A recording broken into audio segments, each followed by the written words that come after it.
Hola, ¿cómo están? Te doy la bienvenida a un nuevo episodio del podcast académico de la Constitución y Derechos Humanos. Somos parte del Grupo 6 de la Facultad de Derecho de la Universidad César Vallejo. Hoy vamos a hablar sobre un tema muy importante dentro del derecho constitucional, los derechos fundamentales nominados e innominados. Un tema que no solo tiene implicancias legales, sino también humanas, porque estamos hablando de los derechos que protegen quiénes somos y cómo vivimos en sociedad. Durante este episodio vamos a descubrir qué son estos derechos, en qué se diferencian y por qué es clave conocerlos, incluso cuando no están escritos de forma literal en la Constitución.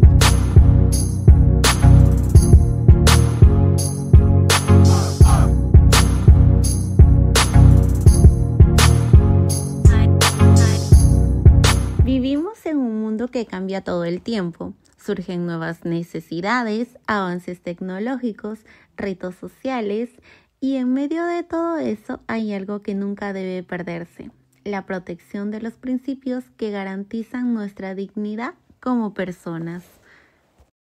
Nuestra Constitución reconoce muchos de esos derechos esenciales: el derecho a la vida, a la educación, a la libertad personal.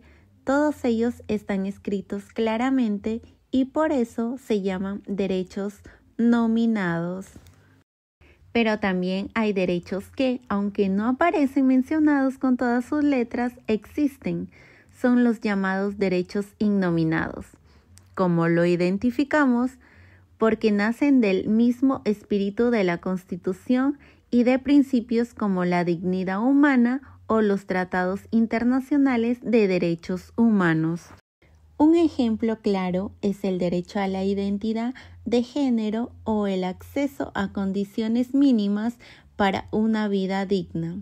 Aunque no estén escritos tal cual, los tribunales lo reconocen y los protegen porque responden a necesidades reales. Y es que el derecho no puede ser estático. Tiene que evolucionar junto con la sociedad.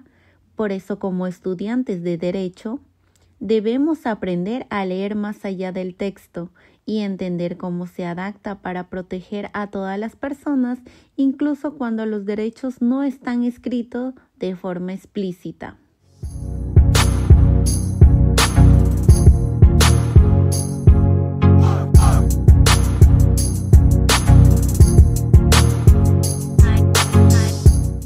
A continuación, le hablaremos sobre los derechos fundamentales. Los derechos fundamentales son aquellas libertades y garantías básicas que toda persona tiene, simplemente por ser humana, no importa tu nacionalidad, tu región o tu situación económica.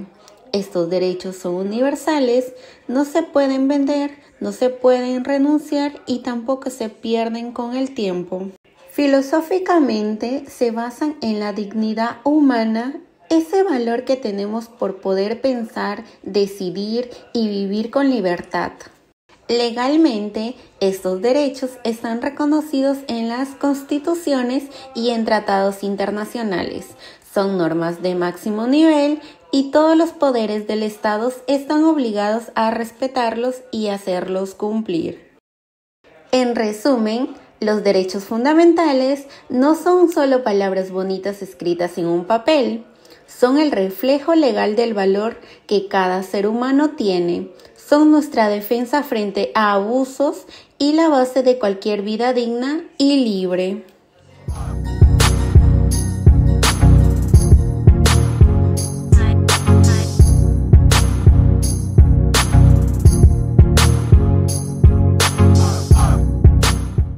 Seguimos con los derechos nominados.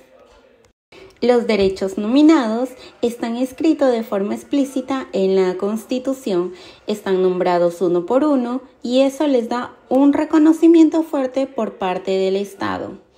En el artículo 2 de la Constitución del Perú, por ejemplo, encontramos el derecho a la vida y a la identidad, la libertad personal de tránsito, de religión y de pensamiento, la libertad de expresión, el derecho a la educación y a la salud. No son solo libertades individuales, representan un compromiso del Estado para garantizarlas. Según el jurista Sánchez Velardes, estos derechos forman el núcleo duro de la Constitución, es decir, ningún poder puede pasarlos por alto. En pocas palabras, los derechos nominados son el corazón visible de la Constitución. Al estar claramente escritos, son los primeros que usamos para defendernos, para exigir y para construir una sociedad donde la persona esté en el centro.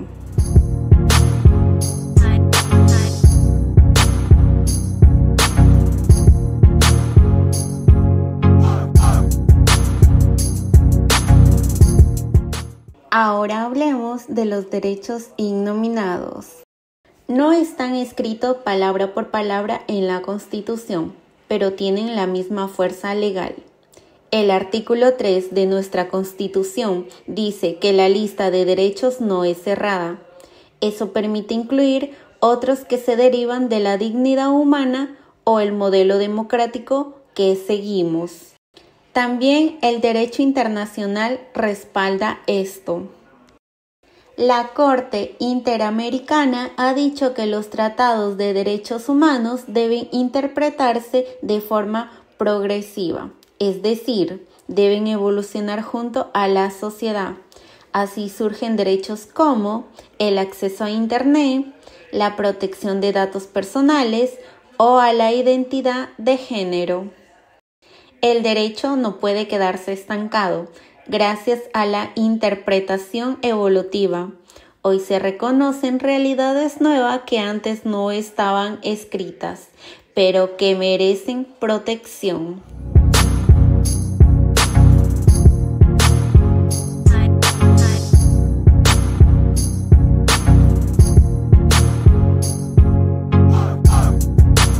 Comencemos con una realidad que viven muchos adolescentes en las zonas más alejadas del país. Una historia que revela cuán difícil puede acceder a un derecho básico como la educación. Marlene y Elita, adolescentes de Amazonas, no solo pudieron matricularse en secundaria. La UGEL les dijo que, por su edad, debían caminar 4 horas hasta otro colegio. El Tribunal Constitucional intervino, declaró inconstitucional la situación de la educación rural y ordenó medidas reales, transporte, infraestructura y docentes estables. Pero los derechos no solo se vulneran en contextos rurales o por falta de infraestructura, a veces la amenaza está en un clic de distancia en Internet. Julio Tito, agricultor de Puno, fue calumniado en Internet. Pidió que se borre su nombre de los buscadores y lo logró. Aunque el derecho al olvido no existe como tal, el tribunal protegió a su derecho a la rectificación. Ambas historias nos dejan una pregunta de fondo. ¿Qué tan protegidos están realmente nuestros derechos? Te invito a reflexionar. ¿Con cuál de estos derechos te identificas más? ¿Está realmente garantizado en tu vida? ¿Depende de una ley, del presupuesto o de una voluntad política? Dos contextos distintos, dos problemáticas diferentes, pero al final una misma lucha, el mismo acceso a la justicia y a nuestros derechos fundamentales.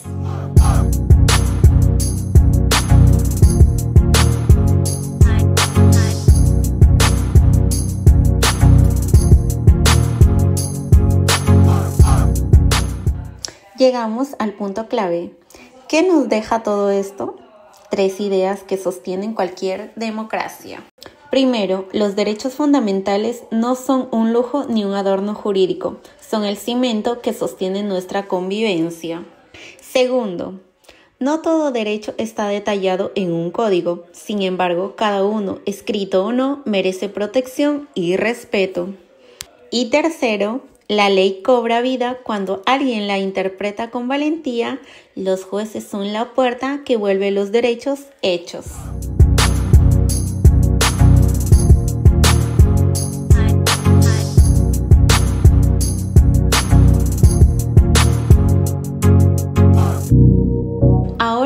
también, más allá de los tribunales, hay una instancia decisiva, nuestra propia conciencia.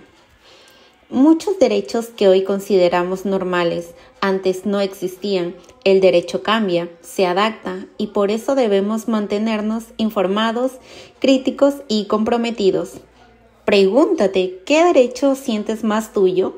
¿Está realmente garantizado? ¿Depende solo de una ley o también de tu voz?